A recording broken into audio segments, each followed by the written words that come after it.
Hello, YouTube! Hello! Hey! And welcome back to the Cyber Cafe! Today, we're going to be watching shorts by MoreParz. Let's go. Hell yeah. This is Australia's most common snake. And that's quite a problem, because it's also one of the world's deadliest. Oh, that's not good. Introducing the eastern brown snake, native to quite literally every state in the land down under. And unluckily for us, this asshole has earned himself a silver medal in the Note Rope Olympics venom category, coming in second place for the most venomous snake in the world. It is worth noting that third and first place are unsurprisingly also both held by Australian snakes.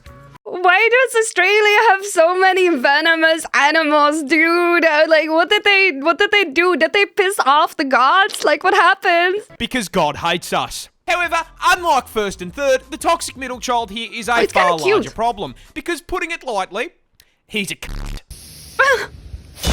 Ooh. The eastern brown is one of the most territorial species of snake in the world, which is a scientific way of saying they operate on the US home defense philosophy. If you dare put a pinky toe onto this guy's property, he will bite your ass, injecting you with a hemotoxin that can send you to heaven via blood clot in under 30 minutes if left untreated. Ooh. But hey, stay off his property and he'll leave you alone, right? Yeah, one problem. His property is your property. Oh. Why is he in the shower? What do you mean? It's literally... Bro, you're not supposed to be in the shower. That's right, the eastern brown doesn't live out in the middle of nowhere like his slightly more deadly cousin. This fucker is so at home in the suburbs, he drives a f***ing Prius. Oh my God. You can find this burnt piece of spaghetti literally anywhere. Go to put your shoes on, he's turned them into a 2-bedroom home. Hop in the car to go to work. Yeah, unfortunately, that's his car now. Wait, to the Australians, is this the snake you gotta watch out for when you sit down on the toilet? I remember hearing stories from my family, like I have family in Australia, that were saying that like before you sit down on the toilet, you gotta check beneath the toilet seat first because there might be a snake there. Is that this snake? To work on the job site? What do you know? He works here too. Oh, hello. Try to take a shower after a long day at work. F*** off. He's moisturising. You can't even take a shit in the comfort of your own home without running the risk of the dunny being occupied. Oh my God. In fact, these bastards are so omnipresent that out of the 200 species of snake in the country, this ginormous asshole makes up 60% of snake bites. Oh my God. What a cunt. The brown serpent guardian of the bowl. Oh, that's really funny. That's effed up though. Like, hello? Imagine sitting down on the toilet after you just woke up and you're like getting your, I don't know, your Twitter or whatever you do, scrolling out, and then you get bitten in the ass by a snake. That's crazy. This adorable little octopus is also the world's deadliest. It's kind of cute. Introducing the blue-ringed octopus, a species of cephalopod native to Australia. I mean, honestly, they do always say that if animals have bright colors, they're dangerous. It's the same with the little froggies. And in a shock to precisely 0 people at this point, it's venomous. Yeah. Because of course it's f***ing venomous. I mean, it looks venomous. Why wouldn't it be venomous? That'd make my life way too f***ing easy. Now, to its credit, unlike most of the toxic bullshit in this hellscape I call home, they at least have the common decency to be coloured like a f***ing neon sign. Yeah. However, it immediately loses this credit by being the octopus equivalent of a f***ing hobbit, coming in smaller than a 50-cent coin. It's so cute to look at it. It's so small. It's so cute. And this is a problem, because it is the most venomous octopus in the world. That's right, this fluoro spaghetti ball is packed to the brim with neurotoxin. More specifically, tetrodotoxin. You know, the same shit that turns cooking a puff fish into a quick time event. Yeah, these little guys are packing it too. However, because it is Australian, the blue-ringed octopus is on violence timing and is the only animal in the world to use this shit as an offensive measure by way of a venomous bite. But what does the venom actually do? Well, imagine you're wading through the rock pools with the homies and you accidentally disturb this little gentleman's residence. The blue ring, taking the American approach to home defense, suctions onto your leg and bites you. Oh. Best part, it's completely painless. So if you're distracted by how thick your mate's looking in those Speedos, you aren't going to feel shit. That is, until your face starts tingling like TV static. It's warm out here under the sun, but you weren't sweating like this 5 minutes ago, and now you got a headache. You start to feel sick, weak. You go to call out, but your voice comes out slurred like you just knocked back a bottle of vodka. 2 shots of vodka? That's not 2 shots! Then suddenly, your legs come out from under you, and you hit the beach. Fun fact about tetrodotoxin. It's a paralytic. Freezes up your muscles one by one, starting with your arms and legs, which is why you're kissing the sand. You know what else is a muscle? Your diaphragm, the muscle that controls your breathing. And yeah, turns those bad boys off too. And so, your chest stops rising and falling, and you suffocate to death right there on the beach. How are you gonna survive it then? Now, you may be wondering, how come no one called an ambulance? That's easy. They didn't have time to. You went up to meet your ancestors in under 20 minutes. Ooh. God ordered your ass with same-day shipping, and this little delivered. Employee of the month. That's crazy. Such a tiny thing, and it can kill you in under 20 minutes. Like, how do you even... I wouldn't even want to go into the sea at that point if I knew that these little adorable creatures were living there. I don't want to die. This snake can take your arm off. 'Tis but a scratch. Scratch? Tis but a Arms off. Introducing the fer-de-lance, a species of pit viper. Why is his head so big? He has such a big head. Look at that. Look at a big head. It's so big. Look at it. Introducing the fer-de-lance, a species of pit viper native to South America and Mexico, with this particular nope rope having quite possibly one of the nastiest fucking bites in the world. This is a fairly major problem, because this little has the temperament of an eshay at a train station. Oh my god. Being incredibly aggressive and extremely territorial. Both of you's give me your wallets and your shoes, bar, otherwise I'll cave your heads in right here, right now, bar. In fact, this toxic garden I know we meme about the Eshay, but like, I do like the way they talk though. I don't know. I think the way they talk is pretty funny. hose is such an aggressive little Within its range, it makes up an average of 50% of all snake bites. However, despite the huge number of attacks, it's only fatal in 6% of bites. That's not too bad. So why is it such a problem? Just because you live the bite doesn't mean you'll want to. You see, when a fer-de-lance bites you, this massive viper it's really sinks big. its huge inch-long fangs into your skin and injects you with 2 teaspoons of venom. You will at this point notice a little status effect bar appear on the bottom of your screen. Don't worry about that. That's a mystery mouse tool that'll hurt us later. Upon being bitten, your blood pressure immediately crashes lower than the stock market, and you start to feel very ill. The bite wound feels like you've been shot in the leg, you start sweating like someone's looking through your browser history, and then you start puking your guts up. Shortly followed by your collapse into the ground in agony. Now, fer-de-lance venom is hemorrhagic, so while you're having a frat boy moment on the ground, the venom is breaking down the walls of your blood vessels, causing massive internal bleeding. At the same time, it's seeping into your bloodstream, causing it to thicken and start throwing clots. But hey, you're in luck. You were with a buddy when you got bitten. They rush you to the hospital, and because it's such a common snake bite, they have the anti-venom on hand and administer it immediately, counteracting the venom's effects.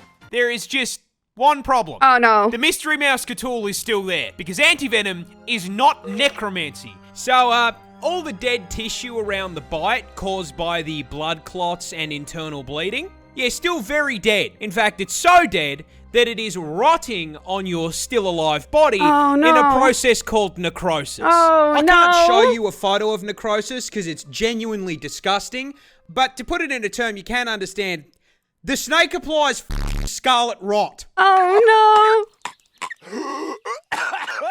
Now, so long as that rot's still attached to you, it's gonna spread. So, there's only one way to stop it. Cut it off. Oh, you're gonna get your arm amputated. Man, that's messed up. That is messed up. This is the deadliest snake in the world.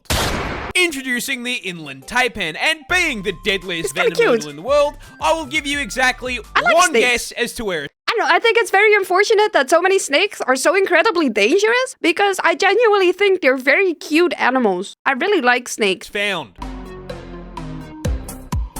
It's Australia, of Yeah, of course. course. In Australia. Be so serious here. Where the else did you think you were going to find it? Canada? More specifically, as the name suggests, the taipan is found inland in the outback. Luckily, extremely far from civilization, because this homicidal hospital hose is the definition of size doesn't matter. No, Because 50 despite left. having extremely small fangs for a venomous snake, coming in at only 6.2 millimeters, the taipan is here to show you that you absolutely f***ing can feel less than an inch, because those fangs contain the statistically deadliest snake venom on the f***ing planet. Ew.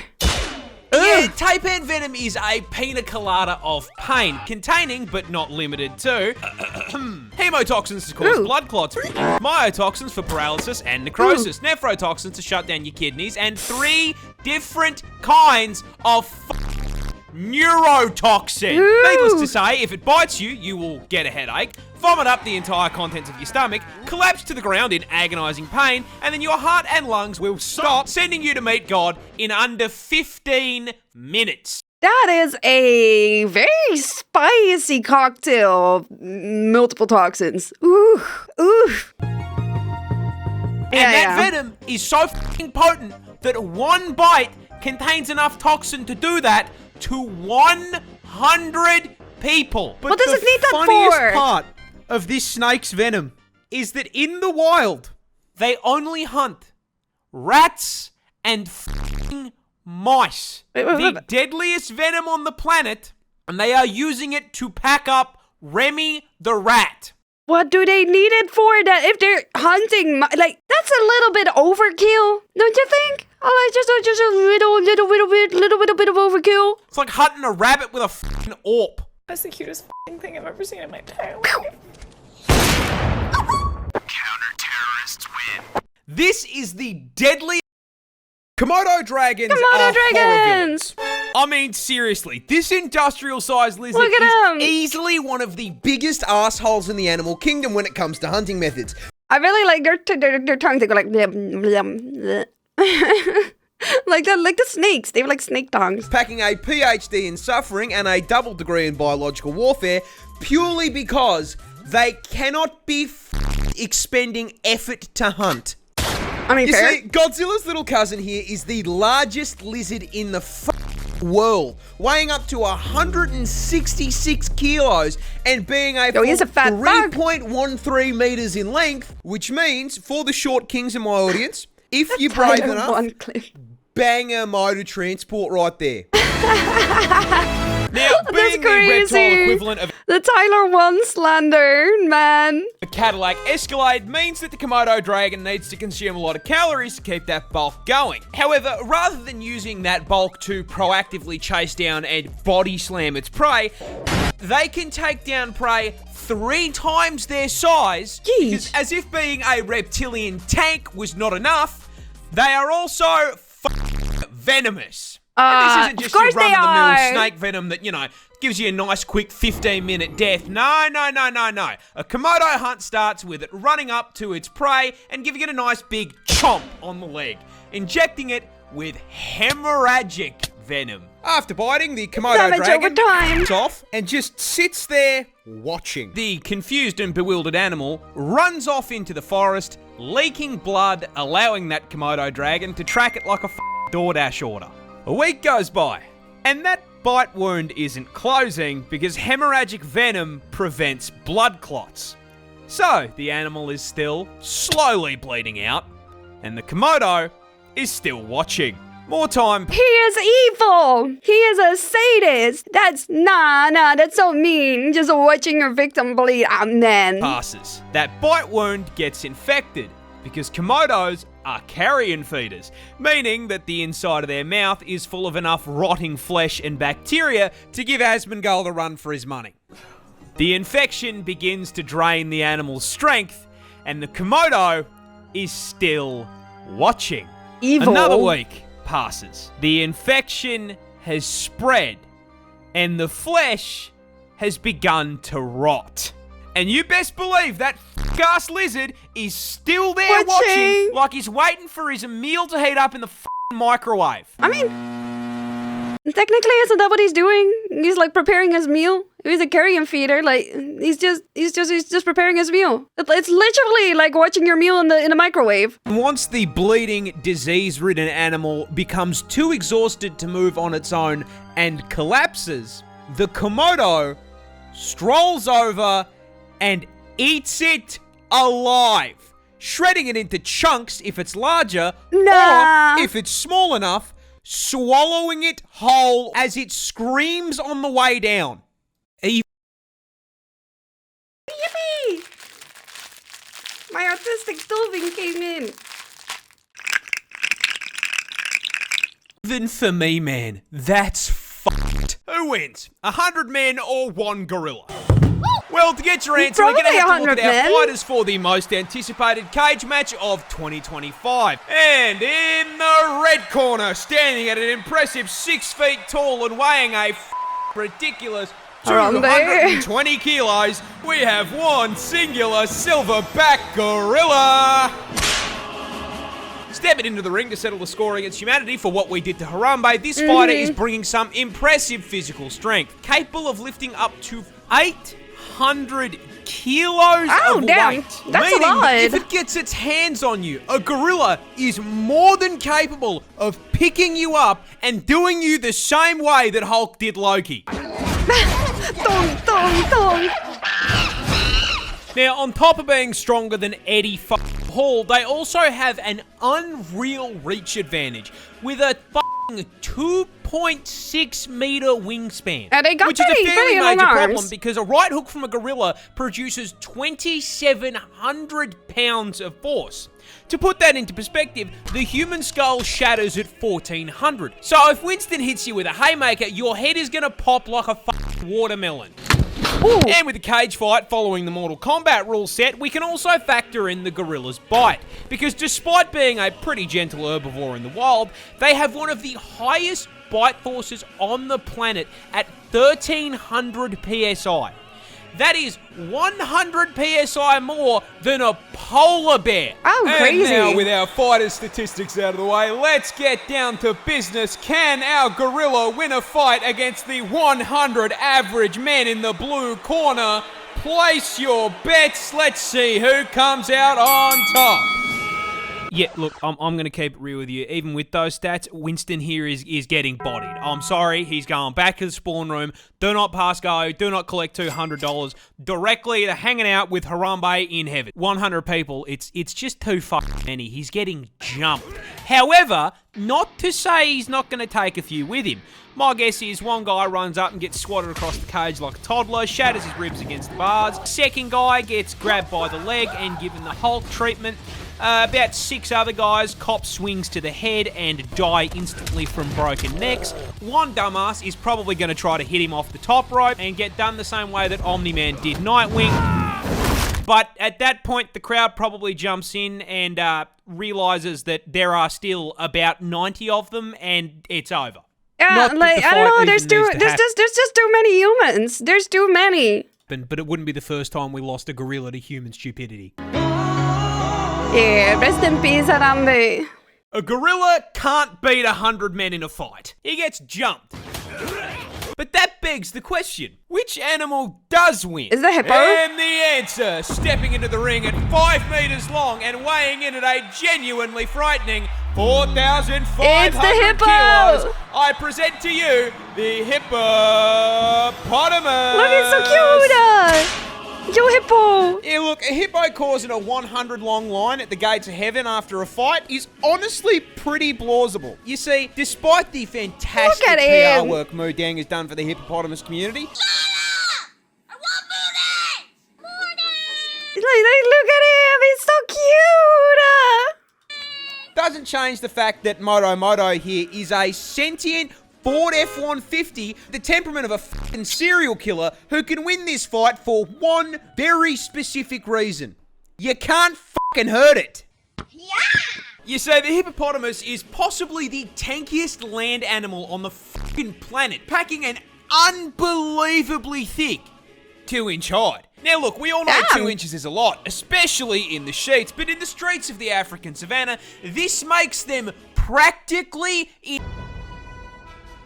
Don't believe me? Here is a hippopotamus walking away from 10 lions trying to convert it into They literally does not care. They're hanging on to him and he does not care. That's crazy. a family meal. Notice how the hippopotamus does not give a single fuck. If Mufasa and his extended family can't hurt it, neither can you. However, don't let the fact that it's walking away fool you here. The hippopotamus is not a peaceful animal. They are, in fact, violent, psychopathic, 4.5-ton thundercats that can and will bite you in half. A hippo's jaw produces 2,000 psi of pure crushing force. So if he catches your ass, you are the watermelon. Yeah. And as if the hydraulic press wasn't bad enough, don't forget they've got 2 20-inch fangs in that mouth that'll put a hole in you big enough to stick your f***ing arm through. But honestly, the bite doesn't even f***ing matter. It weighs 4.5 tons and can run at 30k an hour. He can literally just run you down and sit on top of you. He can squish you to death. Getting hit by a charging hippo is like getting hit by a f***ing bus. there is no way we are winning a fight against something that could probably take out 10 people just by rolling over. In summary, don't f*** with the hungry hippo. Yeah, don't do that. Don't do that. This wasp is basically a xenomorph. Introducing the tarantula hawk wasp, Okay, possibly one of the most listen. nightmare-inducing insects on the planet. I really don't like wasps, but that is a pretty wasp. He is very pretty. He's got very pretty colors. Wasp, possibly one of the most nightmare-inducing insects on the planet. And the reason it's such a threat to your mental health is because its hunting and reproduction strategy is ripped straight from Ellen Ripley's autobiography. But before we get to the strats, you're gonna have to learn a little bit about it first. Native to Australia, because of course it fucking is, this fucker is the largest wasp on the planet, coming in at a massive 2.5 inches. Oh my, that is really big. That is a really, ooh, that's scary. Which, I mean, boys, we would all agree, well above average, right? Huge. And this is probably the most effective 2 inches has ever been because it has the second most painful sting of any insect on the planet, coming in just barely behind the bullet ant. Why are you letting him stab? Pack and a half in. Why would you do that? Why would you let him stab you? Pack and a half inch stinger with a potent venom that has been described as blinding, debilitating, and electric. Now, the size and poison aren't just for nothing, because as the name tarantula hawk wasp suggests, Hey, tarantulas. they are purpose-built, genetically perfect killing machines designed specifically to violate spiders, making Australia basically an all-you-can-eat buffet for them. But they don't just execute the spiders. No, that'd be too normal. Hawk wasps use spiders to reproduce in one of the most horrific ways possible. And that all starts with a female hawk wasp hunting down a tarantula.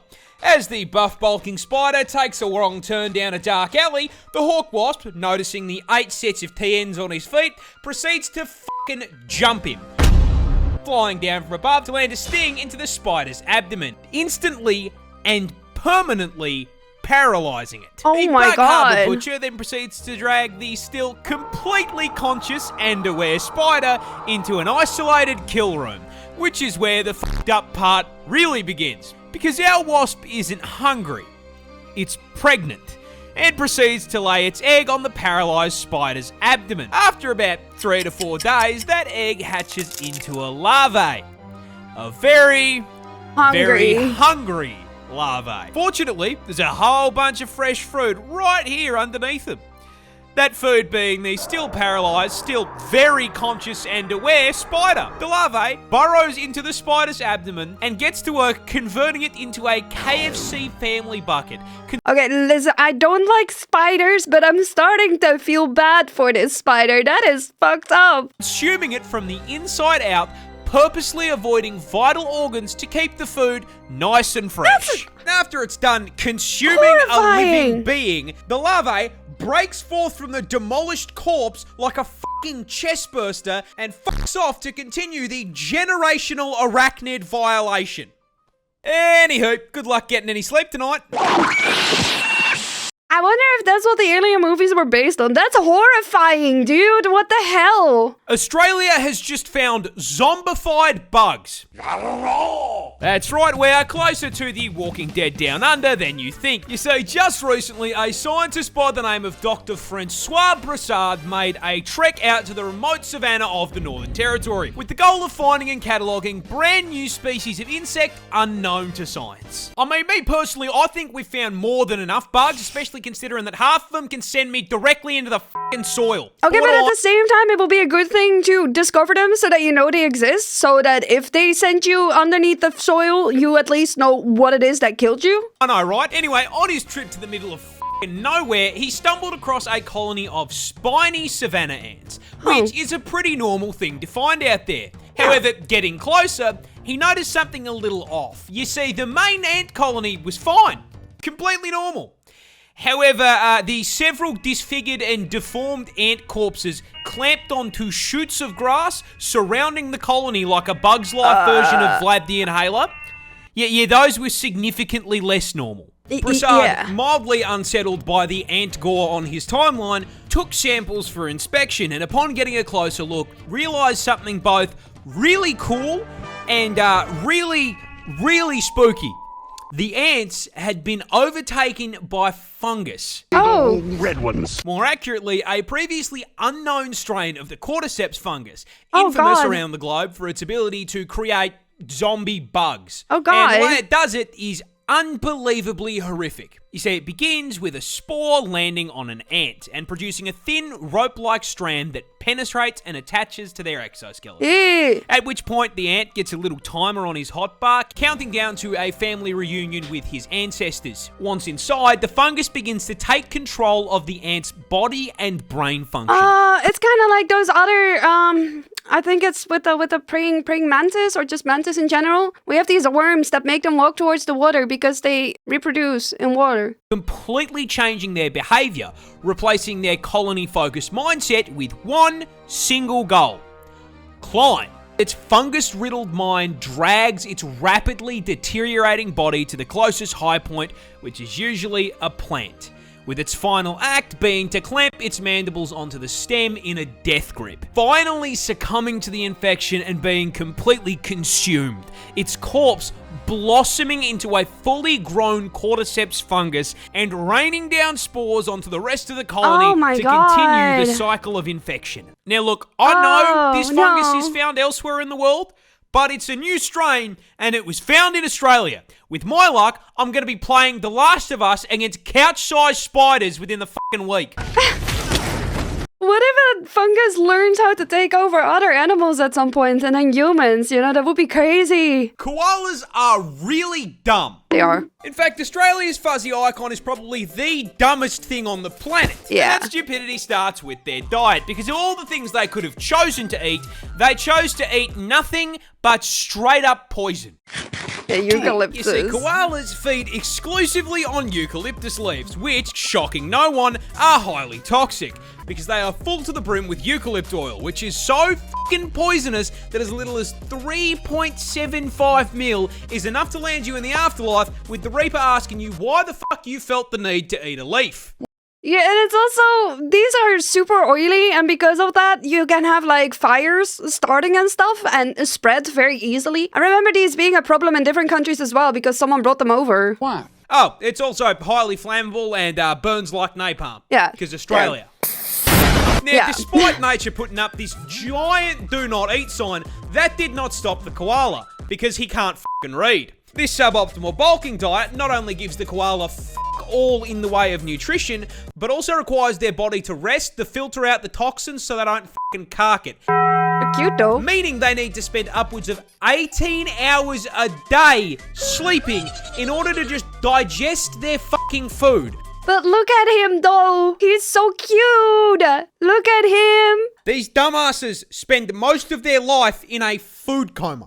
That is, however, if they even get to the food to begin with, because they are so mind-numbingly brain dead that they will not recognize a eucalyptus leaf as food unless it is on the branch. I could give this dumbass a lifetime supply of food, and if it wasn't on a stick, he would starve to death. Oh my god. It should come as no surprise to you at this point that the koala has such an esky temperature IQ that they literally have a smooth brain. The thoughts slide right off of this dumb. He's so cute though. I love him. Yeah, he's so cute. I love him. He's so cute. Crocodiles are just dinosaurs that forgot to go extinct. Yeah, fair. I am dead serious, and I cannot think of a croc species to better make my point than the saltwater crocodile, a species native to the land down under, and shocking absolutely no one, yes, it can and will eat you. Yeah. You see, keeping on theme with the whole forgetting to go extinct thing, forgot. the Salty's stat spread just feels like something that should have been patched out with the rest of Jurassic Park, starting with their ridiculous size. Oh, You see, he's salties big. are the largest reptile on the planet, coming in at a total of 6 meters long with That's a maximum massive. weight of 1,100 kilos. Oh my god, which makes heavy. this murder lizard genuinely longer than my car. And the up part is that despite being longer than my ute, they are for some reason absolute masters of stealth. You see, crocs are ambush predators, which is a scientific way of saying they are dirty campers. You see, they've got 2 raised eyes that sit on the top of their heads, which means they can submerge their Ford Falcon-sized frame basically entirely under the water without sacrificing the ability to spot whatever they are looking to turn into a Happy Meal. And from your perspective as the Happy Meal, they are really difficult to see, which makes it very easy to walk just a little too close and, get bitten in half by that hydraulic press that they call a mouth. That's why I love Nestle Crunch. They're so cute though. That's right. Listen, but why deadly if cute? Why cute if deadly? Like, why? I wanna love it. Just like any good camper, these scaly arseholes are packing a one-shot in the form of one of the highest bite forces of any animal on the planet, having been recorded at putting out a maximum of 3,700 psi of force through their jaws. To put that into context, your skull will crack at 1,100 psi, so a croc would pop your head like a watermelon. And if you don't immediately get folded by the first bite, those jaws will latch onto you as the croc begins a death roll, spitting its ton of body weight like a washing machine until whatever part of you it has decided to eat snaps off and is added to its protein goals. Do. But the best thing about the crocodile is their build is so good. They have genuinely been around with very little evolutionary change for 65 million years. I mean, don't change something if it works. You know, don't fix it if it ain't broke. Which means I grew up watching Steve Irwin wrestle dinosaurs for fun. Rest in peace, you absolute f***ing legend. Thank you for watching. Thank you, and goodbye. See you again tomorrow. Love you, my sharkies. Goodbye.